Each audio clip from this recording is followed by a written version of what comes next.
Nuestras Biblias en el libro primero del profeta Samuel. Vamos a estar leyendo algunas porciones en esta parte de la Biblia, en donde vamos a encontrar 4 personajes muy interesantes, muy importantes para lo que fue el caminar del pueblo de Israel o la historia del pueblo de Israel hasta los días en los que estamos. El profeta Samuel, en su primer libro, en el capítulo, vamos a comenzar en el capítulo 1. Vamos a estar leyendo varios versículos ahí, y hoy no lo voy a tener mucho para allá y para acá para que no se me pierdan, ¿verdad? Vamos a tratar de que anoten nada más las citas bíblicas, para que no se me pierdan, porque a veces los mando para Hebreos, después para Colosenses, después para Filipenses, y algunos dicen, mejor escuche lo que el pastor va a leer para no andar buscando. Abre tu Biblia en el libro primero del profeta Samuel, y quiero darte una introducción a lo que la historia nos cuenta. El profeta Samuel fue el hijo de una mujer llamada Ana. Ana no podía tener hijos, era una mujer estéril, y había vivido por años pidiéndole un hijo al Señor. Y estaba el pueblo de Israel en un tiempo en donde el sacerdocio se había desintegrado. Había un sacerdote llamado Elí que estaba cansado de ser sacerdote. No le importaba nada, ni el pueblo, no le importaban los hijos. Los hijos eran unos depravados, los hijos hacían negocios chuecos en la congregación. Se acostaban, tenían relaciones sexuales con las muchachas dentro del templo, vendían cosas, eran unos depravados. Y el viejito dijo, bueno, pues qué importa ya. El estado del profeta, del sacerdote Elí. Antes de leer, quiero darte un background, un panorama general de lo que estaba pasando. El estado de este sacerdote era la condición quizás de muchos ministros en nuestros tiempos, en donde están ya cansados de ministrar, tantos años de pastorear, y ya como que ya no me importa lo que pase, ya lo único que quiero es morirme, irme a la presencia del Señor. Eso era lo que pasaba con este hombre. Dice la Biblia que se había desinteresado tanto que no le importaba lo que sus hijos hacían, no le importaba ni aún su propia vida personal, porque dice que era una persona que era obesa, estaba gordo. Y cuando tú miras esto desde el punto de vista médico y si se puede llamar emocional, una persona con problemas emocionales no le importa ni él mismo, ¿verdad? El cuadro espiritual del sacerdote Elí era como, ya no me importa nada, no me importa ni lo espiritual, ni me importa lo físico. Había dejado de cuidarse él mismo, se había engordado, tenía diabetes, porque la Biblia dice que su vista se le había borrado, y ese es un síntoma de cuando una persona tiene demasiado colesterol en la sangre. Tiene problemas de visión, su vista se nubla, síntomas de diabetes.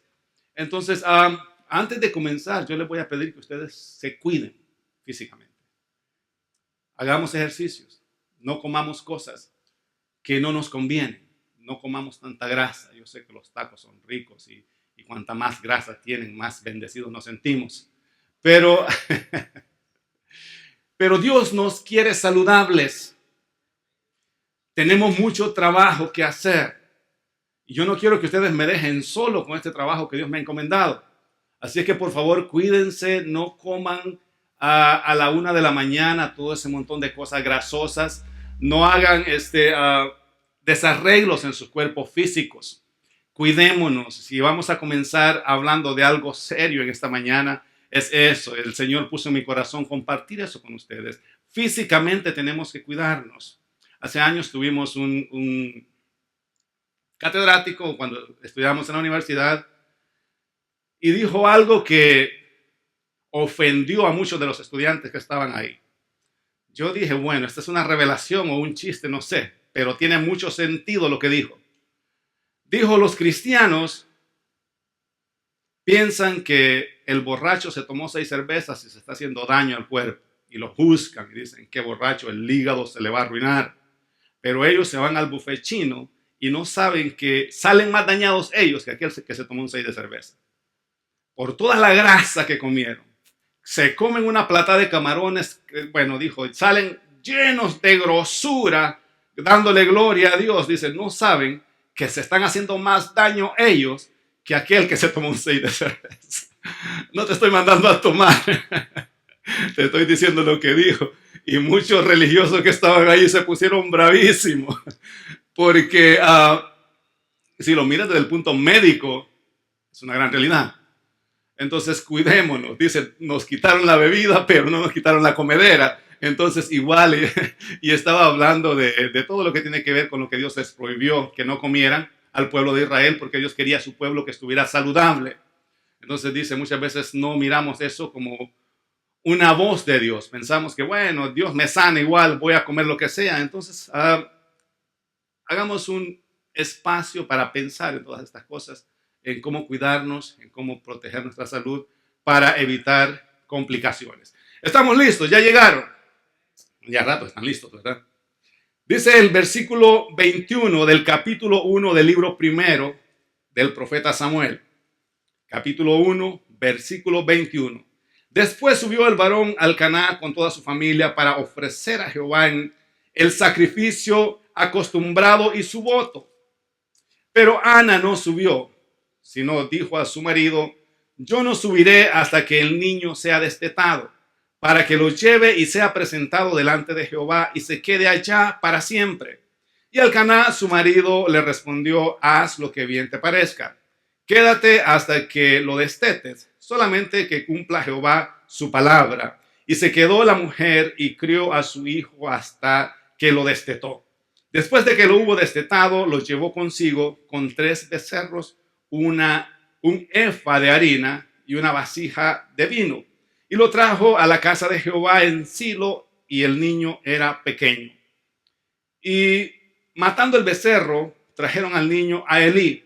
Y ella dijo, oh Señor mío, vive tu alma, Señor mío, yo soy aquella mujer que estuvo aquí junto a ti orando a Jehová. Por este niño oraba. Y Jehová dio lo que le pedí. Yo pues lo dedico también a Jehová. Todos los días que viva será de Jehová. Y adoró allí. Esa es la promesa que una mujer le había hecho. Estamos hablando de una intimidad espiritual. Cómo estar en contacto con Dios. Cómo podemos orar a Dios. Y cómo podemos hacer para que nuestras oraciones sean efectivas. La comunicación siempre ha sido la base para toda relación. Lamentablemente estamos en una sociedad en donde los medios de comunicación se han desarrollado tanto que en vez de hacernos un favor nos están haciendo un daño. ¿Cuántos de ustedes se enamoraron por cartas cuando eran jóvenes? Le mandaban una carta a su novia le respondía con otra y qué bonito era, ¿verdad? El peligro era que a veces el cartero se quedaba con la novia, ¿verdad? Pero era como más difícil la comunicación, pero que las parejas como que se amaban más y era como más romántico. Ahora existen los textos, existen el video chat, existe WhatsApp, existe todos los apps que usted quiera. Y es cuando menos la gente se comunica. Una de las razones por las que los matrimonios se divorcian es porque no hay comunicación, es que no nos entendemos. Ya no podemos vivir porque yo digo una cosa, él dice otra. O a veces las familias viven juntas como extraños, ¿verdad? El niño por un lado, la esposa por otro, el matrimonio va manejando, la mujer va en el teléfono, él va manejando. Antes se platicaban en los trayectos cuando uno manejaba, ahora uno va oyendo su música, pendiente de la carretera y su esposa va pendiente de lo que está pasando en el teléfono.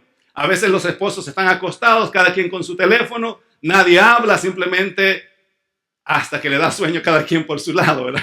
Espero que no sea el caso ese acá, pero lo he visto en algunas publicaciones en Facebook, ¿verdad? Entonces, ¿qué es lo que te está diciendo? Que cuanto más se ha desarrollado la forma de comunicación, como que más nos ha afectado a nosotros. Aquí en el área hay un restaurante que a mis hijos les gusta mucho. Vamos a comer alitas ahí, Buffalo Wings. Y desde que tú entras, a cada niño le dan una tableta.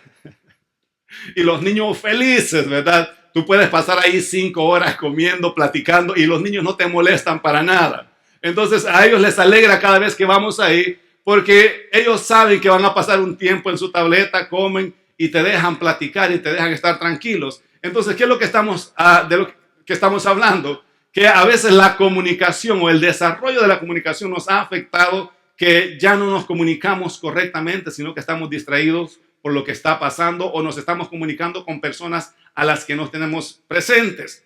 Antes, cuando tú llegabas a una sala de esperas, platicabas con la persona que estaba ahí, lo saludabas. Ahora tú llegas, te sientas y cada quien en su teléfono. Nadie te dice ni siquiera buenas tardes ni cómo estás. No sé si estoy en una realidad presente, por lo menos eso es lo que ya estoy viendo. Pero el éxito de toda relación siempre ha sido la comunicación. Y cuando traemos esto a lo espiritual es igual. Si tú quieres tener una buena relación con Dios, vas a tener que comunicarte con Él. Vas a tener que encontrar la forma de dedicarle tiempo. Vas a tener que hacer un tiempo para hablar con Él. No solamente para pedirle, sino para escuchar su voz. Hay oraciones que Dios no va a contestar. Y quiero hablar un poco de esto porque no hemos aprendido quizás a cómo comunicarnos o no nos enseñaron a cómo comunicarnos correctamente con Dios y no estudiamos, no aprendimos de cómo Dios habla al pueblo o de cómo Dios habla a tu vida. Entonces muchas veces Dios te habla, pero como tú no entiendes el lenguaje de Dios, no sabes que es Dios el que te está hablando. Muchas veces Dios te está dando gritos que no hagas algo, pero como no conoces su voz, igual haces lo que no tienes que hacer. Entonces, y cuando venimos a orar, muchas veces ni siquiera sabemos cómo orar. Y vivimos años orando y diciéndole al Señor, ¿por qué Dios no responde mi oración? Porque a lo mejor lo que tú estás pidiendo va en contra de la forma que Dios estableció para que ores. Hay cosas que Dios quiere que tú hagas y tú estás mandando que Dios las haga. Esas oraciones Dios no las va a contestar. Señor, sana a este enfermo. Entonces ya Dios lo sanó. Él dijo, ustedes vayan y ustedes sanen a los enfermos. Jesucristo dijo, vayan, yo les doy poder, les doy autoridad sobre todo enfermo, sobre todo demonio. Vayan y échenlo fuera. Entonces yo no me puedo parar, Señor, sácale el diablo a este hermano. Es a mí el que me ha encomendado que vaya y le eche fuera a los demonios. No sé si me estás entendiendo. Mi mamá, cuando estábamos niños y nos mandaba a hacer algo y no lo hacíamos, por no complicarse la vida, iba y lo hacía ella. Y decía, esto es mandar y hacerlo uno. ¿Alguien entendió eso? ¿Le dijeron eso? Muchas veces queremos hacer así con Dios. Dios nos manda y queremos que Dios haga lo que Él nos mandó a hacer. Entonces, cuando se trata de orar por un enfermo, tú y yo tenemos la autoridad de Dios para ir y sanar a los enfermos, porque Jesucristo dijo, vayan y sanen a los enfermos. Entonces yo no me puedo cruzar de brazos y decir, Señor, sana a este hermano o sáname a mí, porque tú eres el que me tienes que sanar. No, yo soy el responsable de llevar salud, sanidad, liberación a aquellas familias que están siendo oprimidas por el diablo. ¿Alguien me está entendiendo? Porque Él me dio la autoridad. Él dijo, lo que yo he hecho, eso ustedes van a hacer y cosas más grandes. ¿Alguien está entendiendo eso? Entonces Jesús anduvo por la tierra sanando enfermos, echando fuera demonios, para que nosotros aprendiéramos que ese es el estilo de vida que como hijos del reino tenemos que vivir. Todo lo que Jesucristo hizo fue darnos un ejemplo de un estilo de vida sobre la tierra. Así como Él anduvo sobre la tierra, así nosotros podemos vivir sobre la tierra, porque Él fue un hombre lleno por el Espíritu Santo. Y cuando Él se fue, dijo, no se vayan hasta que ustedes sean investidos o sean llenos del Espíritu Santo. El mismo Espíritu que resucitó a Jesucristo y lo llevó al cielo, ese es el Espíritu que vive en medio de nosotros. Entonces yo no puedo decir, no, es que Jesús, porque era Jesús. Yo soy yo. Jesús porque era el Hijo de Dios. ¿Y tú, hijo de quién eres? ¿No somos hijos de Dios? Jesús porque fue engendrado por el Espíritu Santo. ¿Y tú quién te engendró en lo espiritual? ¿Acaso no dice Juan que Él nos engendró? Que aquellos que le hemos recibido, aquellos que hemos aceptado su nombre, no nos engendró carne ni sangre, sino nos engendró Dios.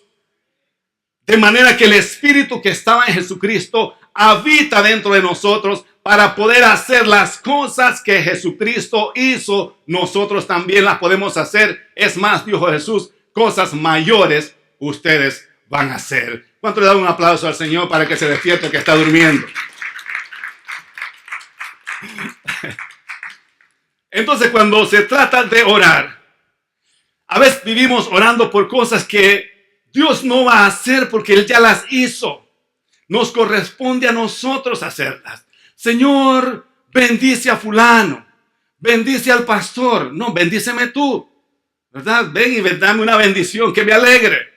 Muchas veces vivimos, bendice al que no tiene nada, y nosotros no le queremos dar nada al que no tiene. Entonces Dios nos ha capacitado para que nosotros seamos fuentes de bendiciones. Él nos ha puesto a nosotros para hacer su obra acá sobre la tierra. Dijo Jesús, ustedes van a tener la autoridad para atar cosas acá en la tierra y para desatarlas, y lo que ustedes hablen, eso se hará. Tú tienes que saber que hay poder en tu boca, hay poder en tu declaración, que es Dios el que respalda tu vocabulario cuando estás alineado con Él. Amén. Y Satanás ha levantado un movimiento en contra de lo que es hablar y declarar. Porque si el cristiano está con la boca cerrada, no le hace ningún daño a Satanás. Satanás está feliz con aquellos que no creen en la declaración ni en el decretar. Pero la Biblia dice que nosotros somos reyes y sacerdotes. ¿Y sabes cómo vive un rey? El rey decreta y el rey no está preocupado si su palabra se va a cumplir, porque sabe que lo que dijo se va a cumplir. Entonces dice que Él nos ha hecho reyes y sacerdotes, de manera que tenemos la autoridad para hablar. No te preocupes si alguien se incomoda porque tú dices, yo declaro y yo decreto. Sigue decretando y sigue declarando, porque ese es el vocabulario de un rey. Amén. El diablo te va a querer callar, va a querer publicar cosas en contra de lo que tú estás hablando, pero te tengo buenas noticias. El diablo no nos va a poder parar porque hemos entendido el poder de la palabra que Dios ha puesto en nosotros. Hace unas semanas una mujer me decía que se sorprendía de esto, porque su marido la estaba insultando y le estaba diciendo un montón de cosas y solo malas palabras, y me dijo, y me dio un no sé qué de tanto que estaba malcriadeza que estaba diciendo. Y yo le dije, ¿sabes qué? Que la boca se te haga chicharrón. Y me dijo, el siguiente día amaneció con la boca así. Y yo preocupada, ay Dios mío, y ahora cómo le desenchicharrono la boca. Y dice, me sorprendió, pero ¿sabes qué es lo que está pasando? Que Dios está interesado de que creas el poder que hay en tu boca. Atrévete a declarar cosas sobrenaturales sobre las cosas naturales. En esta ocasión que hemos leído, había una mujer que le habían dicho, mujer, vos nunca vas a tener hijos. Todo lo que la conocían sabían que Ana la estéril. Cuántas palabras negativas habían hablado, pero ella dijo, Señor, yo no me voy a dar por vencida, voy a seguir declarando que tú me vas a dar un hijo. Y mira lo que estaba pasando. Dios estaba viendo el cuadro completo de toda la historia. Algo que tú tienes que saber, que Dios no está ligado a los tiempos como tú y yo. Para nosotros hay pasado, hay presente y hay futuro. Para Dios no existe el pasado, no existe el presente, no existe el futuro. Dios es un Dios de ayer, de hoy y para siempre. Él es el alfa, Él es la omega, Él es el principio, Él es el fin. Lo que te está pasando no sorprende a Dios para nada. Amén. Él ya sabe lo que está pasando. Muchas veces nosotros venimos al Señor queriéndolo sorprender. Señor, mira lo que me pasó. Ya Dios vio tu película. Ya Dios no lo vas a sorprender aunque le pongas una cara de asustado. Queremos culpar a Dios que se descuidó con nosotros. ¿Qué te pasó? No me protegiste. ¿Por qué me sucedió esto? No me cuidaste. ¿Dónde estabas cuando me pasó esto? Dios estaba siempre donde ha estado, en su trono. Mirando el presente, mirando el futuro, viendo en la película de tu vida lo que te va a pasar en 20 años, ya Dios lo vio. A Dios no lo sorprende. Dios sabe lo que estás pasando. No trates de venir a Dios como dándole lástima, culpándolo porque no te cuidó, porque todas tus desgracias se las vas a culpar a Dios. No, Dios no tiene la culpa. A veces somos nosotros los que tomamos malas decisiones y Dios en su amor nos protege, nos cubre, nos lleva de regreso, como decía el Junior ayer. Qué impactante estuvo esa enseñanza con los jóvenes. Decía Dios, tu vida es como un highway, como una carretera en donde hay muchas salidas y muchas distracciones. Y en esta salida dice party. Y dice, yo salí en la salida que decía party. Y estaba ahí en party. Dios me agarraba de la camisa y me volvía a tirar al highway. Hay otra salida que dice drogas. Hay otra salida que dice, bueno, cualquier nombre ponerle. Y la gente va saliéndose en todas esas salidas. Y Dios es como ese GPS que te va haciendo un reroute donde quiera que tú te equivocas. Porque te quiere llevar a su propósito. Te quiere llevar a su final. Y te tengo buenas noticias. No te va a soltar hasta que te lleve donde Dios dijo que te va a llevar. Porque Dios tiene un propósito para tu vida. Y lo va a cumplir sobre tu vida. Así te salgas en las diferentes salidas. Así pierdas años de tu vida. Aunque sea viejito con un bordón, Dios va a cumplir su palabra en ti. Qué bueno es el Señor. Llega el momento en donde esta mujer está orando en el templo. Está tan decepcionada que el profeta, el sacerdote Elí pensó que estaba borracha. Y le dice, mujer, ¿por qué te has emborrachado tan temprano, hombre? Vete para tu casa y descierne tu vino allá o desahógate. Va y quítate la cruda allá en tu casa. Y dice, Señor, discúlpame. Eso es lo que pasa cuando el ministro pierde todo conocimiento espiritual y ya no le importa nada, ¿verdad? No hay esa sensibilidad espiritual, no puedes detectar lo que está pasando en el pueblo.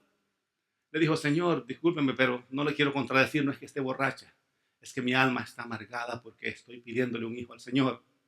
Y le dijo, ok, ya Dios te lo va a dar, vete.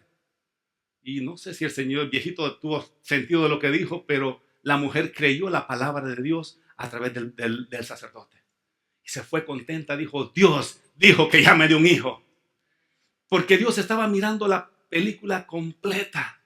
Y sabía que este señor estaba tan descarriado o estaba tan mal que era necesario que alguien naciera para que tomara su lugar. Hay dos cosas que se activan cuando oramos: el propósito de tu oración y el propósito de Dios.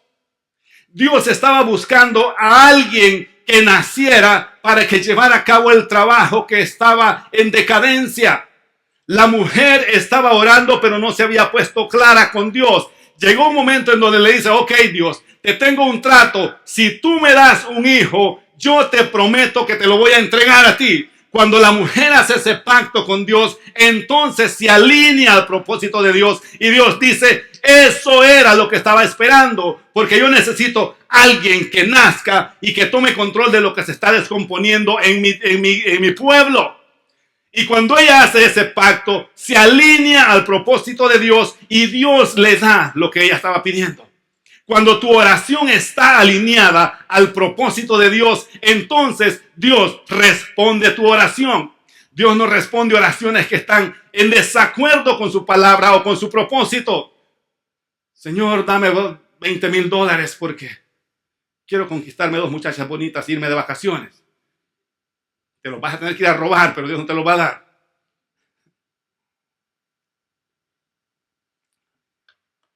Pero cuando tus peticiones involucran los propósitos de Dios, entonces Dios sí está dispuesto a responder.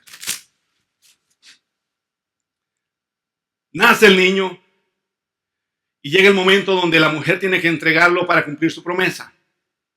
Llega y cuando ya el niño estaba siendo destetado, esta es una edad, cuando la Biblia habla de destetar, no solamente el hecho de no amamantarlo más, sino que el niño pueda alimentarse por sí mismo. Le quita el pecho y luego se asegura de que el niño ya pueda comer y que ya pueda valerse por sí mismo, o que alguien lo cuide, pero que ya no necesite depender 100% de la mamá. Estamos hablando de algunos 3 años y medio quizás. Y llega el momento donde ella viene y cumple su palabra, su promesa. Lo trae a la presencia de Elí y le dice, Señor mío, este es el niño por el cual yo estaba orando. Vengo a cumplir mi promesa, vengo a dejarlo en tu presencia para que tú lo instruyas, porque como le prometí al Señor, así estoy haciendo. Este niño es de Dios. Entonces viene el niño, crece. Yo quiero que vayamos un poquito más adelante en el versículo 3. comenzamos desde el versículo 1, el niño va creciendo y va aprendiendo todo lo que se hace en el templo. Todos los ritos, todos los trabajos que hacer, el niño comienza a hacerlo. Dice, el joven Samuel ministraba a Jehová en presencia de Elí. O sea, estaba siendo instruido por Elí. Y la palabra de Jehová escaseaba en aquellos días. No había visión con frecuencia. Y aconteció que un día que estando Elí acostado en su aposento, cuando sus ojos comenzaban a oscurecerse de modo que no podía ver, que estaba hablando de su problema físico que le estaba ocurriendo a este sacerdote. Samuel estaba durmiendo en el templo de Jehová, donde estaba el arca de Dios. Y antes que la lámpara de Dios fuese apagada, Jehová llamó a Samuel y él respondió, heme aquí. Y corriendo luego a Elí dijo, heme aquí, ¿para qué me llamaste? Y Elí le dijo, yo no te he llamado, vuelve y acuéstate. Y él se volvió y se acostó. Y Jehová volvió a llamar otra vez a Samuel. Y levantándose Samuel vino a Elí y dijo, heme aquí, ¿para qué me llamaste? ¿O para qué me has llamado? Y él dijo, hijo mío, yo no te he llamado, vuelve a acostarte. Apaga la tableta, apaga el celular y vete a dormir. Y Samuel no había conocido aún a Jehová, ni la palabra de Jehová le había sido revelada. Mira lo que sucede cuando tú no tienes una relación con Dios. No puedes escuchar la voz de Dios. Jehová pues llamó por tercera vez a Samuel y él se levantó y vino a Elí y le dijo, heme aquí, ¿para qué me has llamado? Entonces entendió Elí que Jehová llamaba al joven y le dijo a Samuel, ve, acuéstate, y si te llamare, dirás, habla Jehová, porque tu siervo oye. Así se fue Samuel y se acostó en su lugar. Y vino Jehová y se paró y llamó, como las otras veces, Samuel, Samuel. Entonces Samuel dijo, habla, porque tu siervo oye. Ha llegado el momento en donde Dios quiere tener una relación personal con este muchacho. Cuando tú recibes a Cristo, a lo mejor vas a pasar por un proceso en donde vas a tener que aprender a escuchar la voz de Dios. ¿Qué era lo que estaba sucediendo? El pueblo se estaba desviando, los hijos de Elí estaban hecho un desastre y había llegado el momento en donde Dios iba a levantar a Samuel como un profeta para que él fuese el que llevara una palabra fresca, porque dice que la palabra se había escaseado. O sea, lo que te dije al principio, el Señor ya no le importaba nada. Es como esos ministros que están cansados ya de pastorear, que ya no les importa nada, simplemente morirse y que Dios los lleve a su presencia, ¿verdad? Muchas veces sucede porque a veces quizás no fue Dios el que nos llamó, o qué sé yo, cualquier situación puede pasar. Pero esa era la situación del profeta Elí. Estaba ya tan cansado en donde no le importaba ni lo que hacían sus hijos, ni lo que hacía el pueblo. Y en esta ocasión se da cuenta de que Dios estaba queriendo hablar con este muchacho llamado Samuel. Cuando tú no tienes una relación con Dios, se te hace difícil escuchar la voz de Dios. En el Nuevo Testamento, Jesucristo dice en el capítulo 10 de San Juan, mis ovejas oyen mi voz y me siguen. Yo quiero que lo leamos. Te dije que no te iba a andar de un lado para otro, pero yo sé que San Juan es fácil de encontrar. El libro de San Juan, capítulo 10. Yo quiero que veas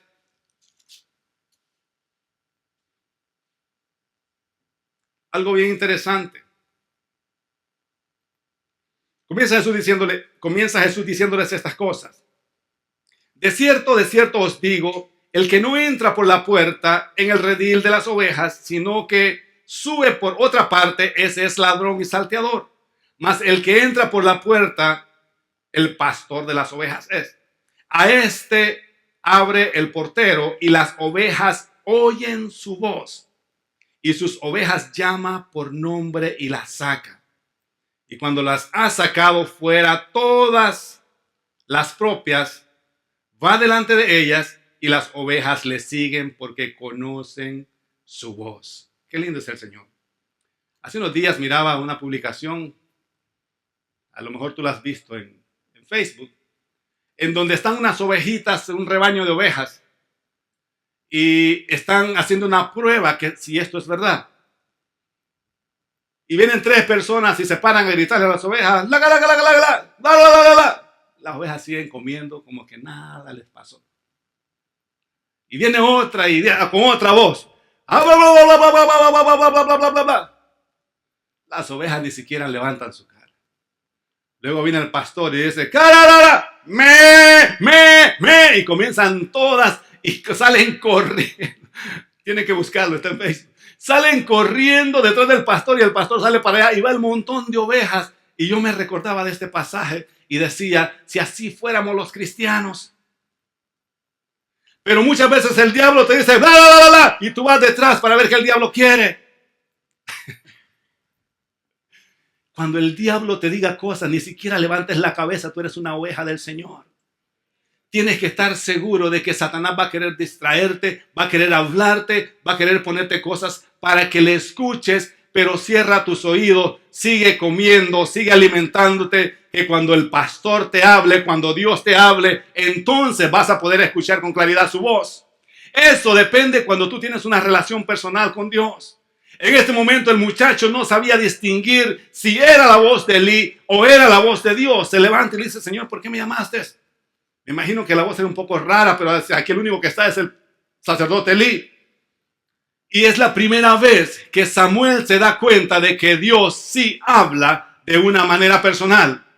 Es interesante porque este muchacho llevaba años ministrando en el templo. Yo quiero decirte que es posible que exista gente ministrando en las congregaciones, pero que nunca han escuchado la voz de Dios. Eso le pasó a este muchacho. Había vivido ministrando, pero nunca había escuchado la voz de Dios. Y llega el momento donde Dios quiere tener una relación personal. Y cuando Dios tiene una relación personal, las cosas cambian. Ya no crees en un Dios que le habló a fulano, en un Dios que dicen que dijo, en un Dios que le habló a alguien en el Antiguo Testamento. Ahora tienes una relación con un Dios que habla contigo todos los días, y eso es lo más lindo que puede existir. Dale un aplauso al Señor. No hay nada más lindo que tener una relación personal con Dios. Porque es en esa relación personal con Dios en donde Dios te va a seguir instruyendo y te va a seguir dando la dirección hacia donde Él quiere que tu vida vaya. No podemos vivir por la vida simplemente, bueno, ¿será que voy para allá porque creo que allá me conviene? Cuando no tienes una dirección correcta o no escuchas la voz de Dios, te van a confundir diferentes voces. Te vas a meter en negocios que no son de Dios, porque no vas a escuchar la voz correcta de Dios. Vas a tener que desviarte y luego cuando ya estés en el problema, escuchar o buscar una dirección nueva de Dios. Pero déjame decirte que cada vez que vas a cometer un error, Dios siempre está hablándote en tu corazón. Hay algo en tu espíritu que te dice, no tienes que hacer esto, no te tienes que casar con esta mujer, no te tienes que meter en este negocio, no tienes que hacer eso. Pero uno dice, bueno, ¿qué importa? Igual lo voy a hacer. Tienes que estar siempre pendiente de la voz de Dios, aún en las cosas más mínimas. En nuestros tiempos, Dios sí habla audiblemente, auditivamente, con una voz, así como te estoy hablando. Dios habla a través de personas. Dios habla a través de circunstancias. Va a haber una persona que te va a dar una palabra de Dios, y cuando tú estás pendiente de cómo Dios habla contigo, vas a entender que fue Dios el que te estaba hablando. Hace unos años atrás quería comprar un carrito viejo, bonito, bueno y barato. De buena marca, una marca cara, era un BMW. Yo dije, qué bonito, está bien pintadito. Y un precio razonable, pero algo había dentro de mí como que gastar $3,000 en este carro, no estoy seguro. Yo le decía al Señor, sí lo necesito, me gusta, pero como que no me siento en paz. Ayúdame a discernir si es tu voluntad, porque tú tienes que, en todo negocio, un mínimo que sea, tienes que involucrar a Dios. Aún cuando vas a comprar un carro, tienes que buscar la dirección de Dios para que no te vayan a bajar, como decimos en El Salvador. Entonces lo fui a manejar, y mientras andaba manejándolo, me metí en una tienda a comprar un jugo. Y justo cuando yo me estaba parqueando, venía entrando un amigo mío que es de otra iglesia también. Y me dice, ¿cómo está, varón? ¿Cómo le va? Y me dice, no me diga que quiere comprar esa chatarra, hombre. Usted es un hijo de Dios, compre algo mejor. No, yo sentí que mi cuerpo se estremeció así. Ahora, yo bien pude decir, bueno, ¿a usted qué le importa? Es mi dinero, yo compro lo que me da la gana. Pero yo estaba pendiente de que Dios me iba a hablar y que necesitaba una confirmación de Dios. ¿Qué tú crees que hice? Fui, lo parqué, le dije al dueño, muchas gracias, está bonito, pero no se lo voy a comprar. Porque uno siempre tiene que estar pendiente a la voz de Dios. Muchas veces queremos que Dios nos diga, Namán, ese carro no te conviene. No, Dios te puede hablar a través de cualquier persona. Dios te puede hablar a través de cualquier circunstancia. Y tienes que estar pendiente y sensible a la voz de Dios. Yo supe que esa era la voz audible de Dios. Solo me dijo eso y se fue a comprar algo. Yo arranqué y me fui todavía tembloroso de lo que Dios me había dicho. Así es como Dios habla. ¿Cuántas veces Dios te ha querido aconsejar correctamente? ¿Cuántas veces Dios te ha dicho, esos amigos no te convienen? Pero tú dices, ¿y qué me importa? Son mis amigos. ¿Y qué? ¿Cuántas veces Dios te ha hablado acerca de negocios que te ha dicho, esos negocios no son para ti, te están robando el tiempo de tu familia, no estás haciendo dinero, pero tú dices, aquí me voy, ¿a qué me importa? Aquí me voy. Pues no importa, Dios no se va a meter en tu vida, pero tarde o temprano vas a tener que dar un reroute, como dice el GPS, y entender que Dios te quiere bendecir, pero esa no es la forma. ¿Cuántos están contentos en esta mañana? Samuel. La tercera vez, la cuarta vez, Samuel dijo, esta es la voz de Dios. Y le da una palabra profética confirmando lo que ya Dios le había dicho que iba a hacer con el profeta, con el sacerdote Elí. Ya Dios había mandado un profeta antes a decirle a Elí, voy a destruir tu casa porque has estado haciendo lo malo y ni siquiera te ha importado. Yo quiero que terminemos leyendo ese pasaje, porque hay algo bien lindo en esa parte. El 12, en el 11. Jehová dijo a Samuel, he aquí, haré yo una cosa en Israel, que a quien le oyere, le retiñirán ambos oídos. Aquel día yo cumpliré contra Elí todas las cosas que he dicho sobre su casa. Desde el principio hasta el fin. Te dije ya, Dios había mandado un profeta para que le diera una palabra a Elí, y a Elí no le había importado. Y le mostraré que yo juzgaré su casa para siempre por la iniquidad que él sabe, porque sus hijos han blasfemado a Dios y él no los ha estorbado. O sea, que mis hijos les hagan lo que les da la gana.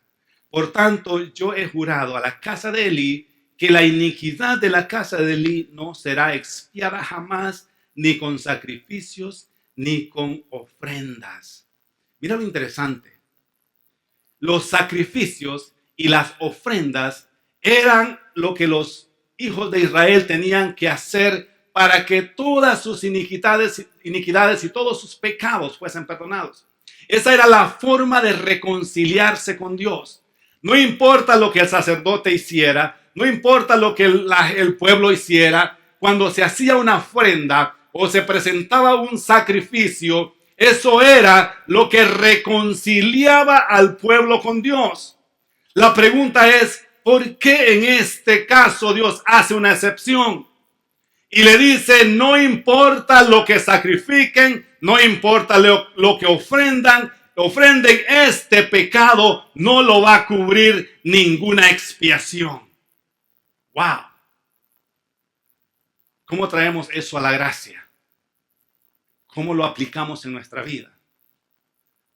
A veces creo que Dios trata individualmente con personas. Que la gracia y el favor de Dios está por encima de todo pecado que tú puedas cometer. Pero hay estilos de vida deliberadamente en contra de Dios que siguen ofendiendo el corazón de Dios. Hay ministros que saben que están mal. Hay cristianos que saben que están mal. Hay cristianos que saben que están en pecado, que tienen que arreglar sus vidas, que tienen que componerse y siguen en su pecado creyendo que la gracia siempre los cubre, que el favor de Dios todo lo puede, que donde el pecado abunda, la gracia sobreabunda. Pero ¿qué pasa con ese pecado que deliberadamente tú no quieres arreglar en tu vida? ¿Alguien me está entendiendo? Porque los sacrificios, la expiación y las ofrendas cubrían todo el pecado del pueblo. Esa era la ley, era el juramento de Dios. Pero en este caso Dios está haciendo una excepción. ¿Será que en la gracia en nuestros tiempos Dios todavía sigue haciendo excepciones? ¿O podemos decir, no, pues puedo vivir en pecado porque la gracia igual me cubre? Ese es un mal entendimiento, un mal concepto. La gracia no es para que vivas en pecado. La gracia es el poder que te libera del pecado. ¿Alguien entiende eso? Cuando entiendes la gracia, eres libre de todo pecado.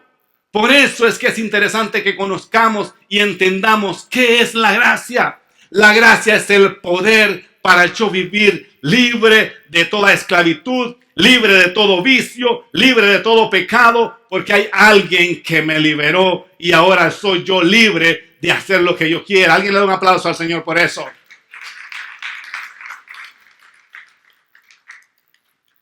La gente vive como quiere vivir porque esa es la decisión que toma. No es porque no haya el poder para cambiar. No es porque no tenga la capacidad. Porque ya Jesucristo te equipó para que puedas vivir libre de todo pecado, libre de toda adicción, libre de todo problema que te esclaviza.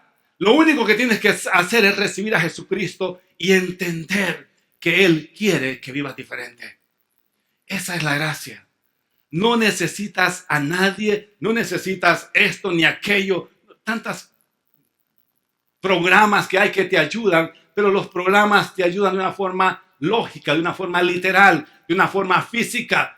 Y hay problemas que no te los va a solucionar ningún movimiento, ningún programa. Te lo soluciona la sangre de Cristo en tu corazón.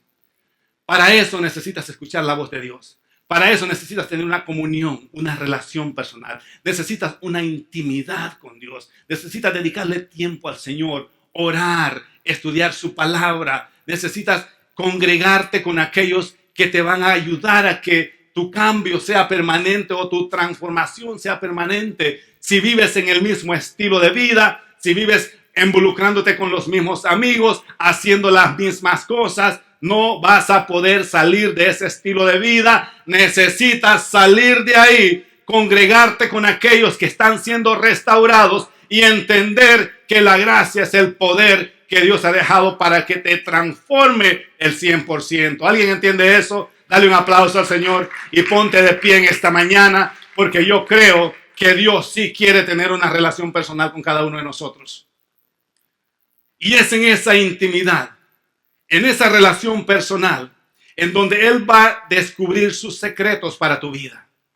Es en ese tiempo que tú le entregues. Hemos estado hablando de que Dios está demandando, pidiendo de nuestro tiempo, que la palabra santidad significa ser apartados para Dios, dedicarle tiempo al Señor. Tienes que dedicarle tiempo a la lectura, a la oración, a la comunión con tus hermanos, a relacionarte con aquellos que están en el mismo propósito contigo. Hay personas que no te van a hacer de bendición y eso lo tienes que entender.